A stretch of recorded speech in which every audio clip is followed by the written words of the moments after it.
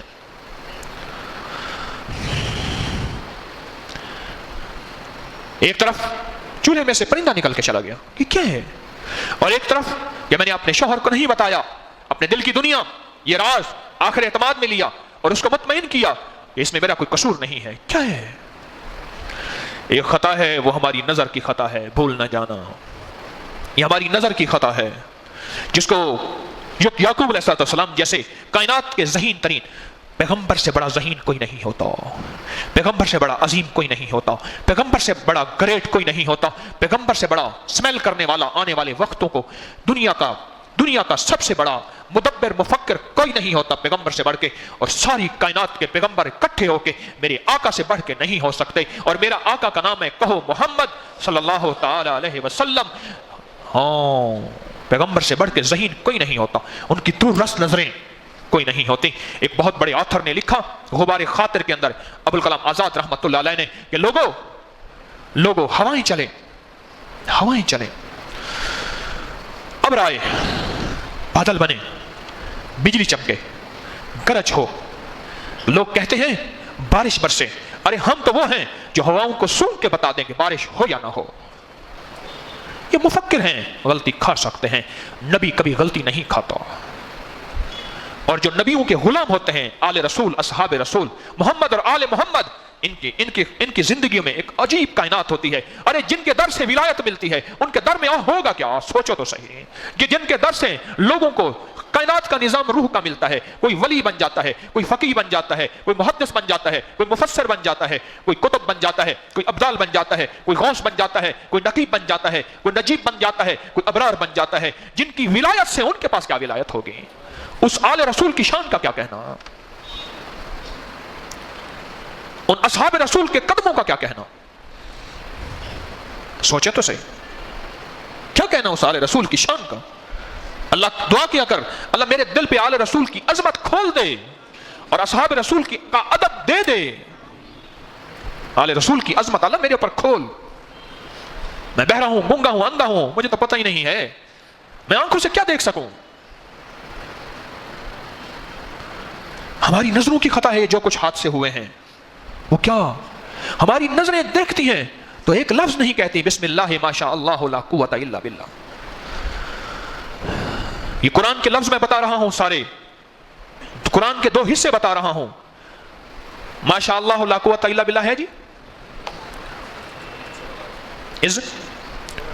کیا آیت ہے؟ ولولا اذ دخلت، ہاں قلت ما شاء اللہ. یہ قرآن پاک میں کون سے پارے میں؟ 15ویں پارے میں. جب تیری نظر کا تیر نکلے اس تیر کو سامنے خود ڈھال کر لیا کر. آپ کو کیا پتا، آپ کو اپنی نظریں بھی کھاتی ہیں، کیا خبر؟ شیشے کے سامنے کھڑے ہو کے اپنے آپ کو کھا جاتے ہو، اپنے آپ کو کھا جاتے ہیں.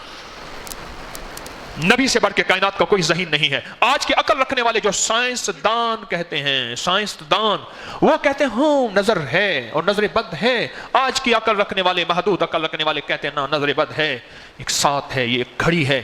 شیشے کے سامنے کھڑے ہوتے ہوئے اپنے محبوب چیز کو دیکھتے ہوئے اس گھڑی کا خیال رکھنا، اس ساتھ کو نحس ساتھ نہ بنانا، ساتھ بنانا. نحس نحوست والی، نحس کون سی؟ نحوست والی. اور سعد کون سی؟ سعادت والی. سعد کون سی؟ سعادت والی. سعد ایسی دیکھتے ہی ایک پل میں اپنی گاڑی پہ نظر، محبوب گاڑی ہے، بیٹی، بیٹا، بیوی، اماں، گھر، زندگی، حسین چیز، کوئی چیز ایسے دیکھتے ہی کہے بسم اللہ ما شاء اللہ لا قوت الا باللہ. جن کو یاد ہے پڑھا کریں، جن کو یاد نہیں یاد کر لیں، اور آج کے بعد یاد کر کے بھی یاد رکھیں. مجھے کہنے لگا جی میں نے سناؤں بات، سناؤں، سنجیدہ ہو کے سنیے گا توجہ سے. کہنے لگے جی میں نے آپ کی دعاؤں سے نا بڑا خرچہ بچا لیا. مجھے ایک بندہ کہنے لگا کیا خرچہ بچا لیا؟ کہنے لگے وہ بتاتا ہوں، گھر کا جھگڑا بھی بچا لیا میں نے. میں نے کہا کیا؟ کہنے لگے 4 بچوں 5 بچوں کے بعد بیوی کملا گئی تھی، اس میں وہ 4 مجھ چلا گیا تھا. اب میں نے کہا میں دوسری شادی کرتا ہوں. ہمارا معاشرہ ہندو معاشرہ ہے، دوسری شادی کے نام پہ ہنگامہ ہو گیا. ہنگامہ ہوتے گھر کے اندر کہنے لگے میں نے آپ کے درس میں ایک بات سنی، تو وہاں سے سنی تو میں نے جب بیوی کو دیکھتا تھا تو بسم اللہ ما شاء اللہ لا قوت الا باللہ پڑھتا تھا، اور بیوی کی نیت کر کے میں نے ایک تسبیح پڑھنی شروع کر دی، یا خالق یا مصور یا جمیل ہو، یا خالق یا خالق. اس بابا جی کو بٹھا دو یہیں، بھائی ان کو بٹھا دو، یہیں بٹھا دو، یہیں بٹھا دو، بیٹھ جائیں اللہ والے، بیٹھ جائیں. ایک تسبیح میں نے پڑھنی شروع کر دی، کیا؟ یا خالق یا مصور یا جمیل. صبح شام اول آخر 3 بار درود پاک.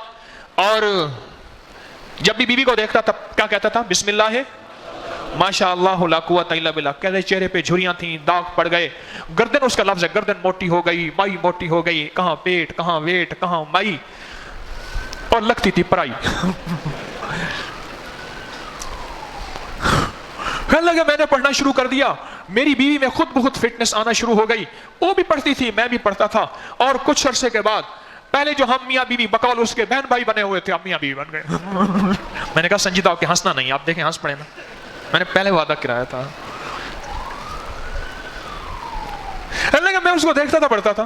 کہنے لگا اب ہم بالکل بہترین ہیں، اور دوسری شادی کا گمان خیال تصور ختم، اور ہم بالا جواب ہیں. ایک تسبیح صبح شام اول آخر 3 بار درود شریف، یا خالقو یا مصورو یا جمیلو. اس کا معنی کیا ہے؟ عاشقانہ معنی سن لیں.